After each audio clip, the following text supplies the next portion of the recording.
Social media पर एक video viral हो रहा है। एक आईएएस अफसर टाई बूट पहने हाथ में माइक लिए भीड़ के बीच खड़ा है और अचानक वो खुद कान पकड़कर उठक बैठक करने लगता है। देखने वाले को ये अजीब भी लगा, कुछ तो ये पब्लिक प्रेशर में किया गया ड्रामा बताते हैं। लेकिन जैसे ही पता चलता है कि ये अफसर कोई और नहीं आईएएस रिंकू सिंह राही है, पूरी कहानी की हवा ही बदल जाती है। क्योंकि ये वही रिंकू सिंह राही है जिनकी जिंदगी किसी फिल्म से कम नहीं है। एक ऐसा अफसर जिसे भ्रष्टाचार के खिलाफ आवाज उठाने की कीमत अपनी जान पर खेलकर चुकानी पड़ी। साल 2009 में रिंकू सिंह राही तब मुजफ्फरनगर में समाज कल्याण अधिकारी के पद पर तैनात थे और उन्होंने करीब 100 करोड़ रुपए के घोटाले का भांडाफोड़ किया था, जहां फर्जी नामों पर समाज कल्याण के फंड का गबन किया जा रहा था। जब उन्होंने इसका विरोध किया तो उन्हें धमकियां मिलने लगी और फिर एक दिन रिंकू सिंह पर हमला हुआ।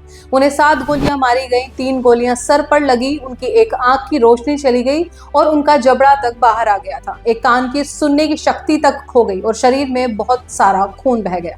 लेकिन चौंकाने वाली बात ये थी कि वो जिंदा बचे और 4 महीनों के इलाज और कई ऑपरेशनों के बाद उठ खड़े हुए। किसी और के लिए ये एक अंत होता, लेकिन रिंकू सिंह के लिए ये एक नई शुरुआत थी। उन्होंने न सिर्फ सिस्टम से टकराना शुरू किया बल्कि खुद को सिविल सेवा में प्रूव करने का फैसला तक किया। उन्हें बार बार सस्पेंड किया गया, उनके खिलाफ झूठे आरोप लगाए गए, यहाँ तक कि उन्हें मेंटल हॉस्पिटल तक भेजा गया ताकि वो चुप हो जाए।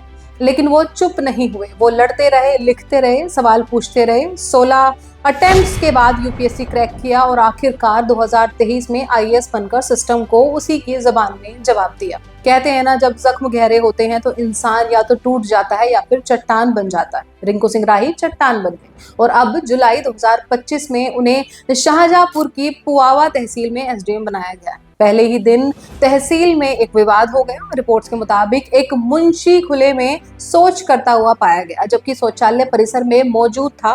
रिंकू सिंह के नियमों का हवाला देते हुए मुंशी को कान पकड़कर उठक बैठक करने को कहा गया। इस पर अधिवक्ताओं ने आपत्ति जताई कि जब सरकारी व्यवस्था गड़बड़ है तो दोष सिर्फ कर्मचारी का नहीं। विवाद बढ़ा तो रिंकू सिंह ने खुद भीड़ के सामने कान पकड़कर उठक बैठक लगाई और कहा, अगर किसी को मेरी बात से ठेस पहुंची है तो मैं माफी मांगता हूँ। सफाई अगर करनी है तो शुरुआत खुद से करनी होगी। कुछ रिपोर्ट्स ये भी कहती हैं कि रिंकू सिंह ने वकीलों से सख्त भाषा में कहा था कि अगर परिसर में अनुशासन नहीं रहा तो उनसे भी उठक बैठक करवाई जाएगी। इस बात पर वकील भड़क गए तो अफसर ने खुद को दंडित कर मिसाल पेश की। अब आप सोचिए, जो अफसर मौत से लड़कर लौटा हो, जो भ्रष्ट तंत्र से भिड़ा हो, जिसे सिस्टम ने पागल करार देने की कोशिश की हो, वो अगर जनता के सामने खुद को दंडित कर रहा है तो ये सिर्फ एक माफी नहीं है, ये एक संकेत है कि देश में आज भी कुछ अफसर बचे हैं जो कुर्सी पर बैठकर नहीं, जमीर के सामने खड़े होकर काम करते हैं। रिंकू सिंह राही का ये कदम हमें बताता है कि असली ताकत वर्दी की नहीं होती बल्कि उस इंसान की होती है जो उस वर्दी को पहनता है। आज जब नेता, अधिकारी और पब्लिक एक दूसरे पर आरोप मढ़ते हैं तब एक अफसर का खुद के लिए सजा तय करना अपने आप में ही एक नई शुरुआत है। वो कहते हैं, अगर सिस्टम गंदा है तो सफाई दूसरों से मांगने से पहले खुद को आईने में देखना चाहिए। और शायद यही बात रिंकू सिंह राही ने बिना शब्दों के कह दी। मैं पहले खुद उठक बैठक लगाऊंगा, फिर दूसरों से अपेक्षा करूंगा। यही है बियॉन्ड द बैच की असल कहानी, जहां अफसरशाही में अब भी कुछ लोग बचे हैं जो सिर्फ नियमों को लागू नहीं करते बल्कि उन्हें खुद पर लागू करते हैं। क्योंकि अफसर बनना आसान है, ईमानदार और जिम्मेदार अफसर बने रहना बेहद मुश्किल। और रिंकू सिंह राही उस मुश्किल रास्ते के अकेले नहीं, लेकिन बहुत कम लोगों में से एक है जिन्होंने वर्दी से पहले आत्मा को पहचाना है।